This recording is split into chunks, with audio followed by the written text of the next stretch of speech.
Notizia di poco fa, il comandante della polizia locale di Venezia ha deciso di annullare in autotutela il verbale. Non sappiamo le motivazioni, se per illegittimità, se per altre valutazioni, ma questo era il nostro auspicio e questo si è riuscito ad ottenere. È durata un giorno circa la multa da 350 euro che la polizia locale di Venezia aveva comminato a Monday, un migrante africano reo di spazzare una strada di Mestre.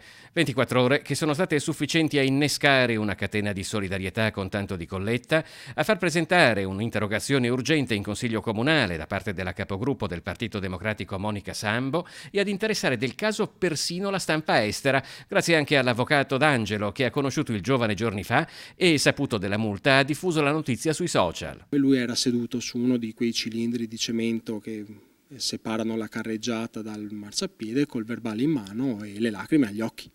Quindi ci siamo avvicinati, ci siamo riconosciuti, ho detto Mandi cos'è successo?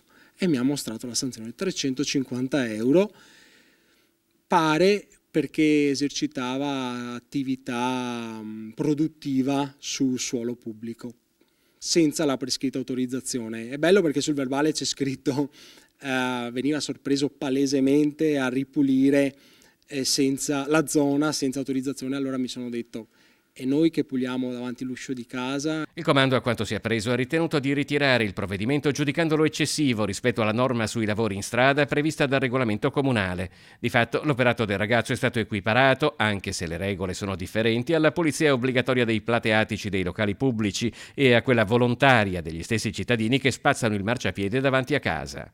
Monday è un ragazzo di neanche 30 anni che si è dotato di scopa, paletta e sacchetti e ha deciso di ripagare di ripagare l'ospitalità nostra, italiana, lui è qua in Italia da 3 anni, ripulendo questo pezzettino di mondo.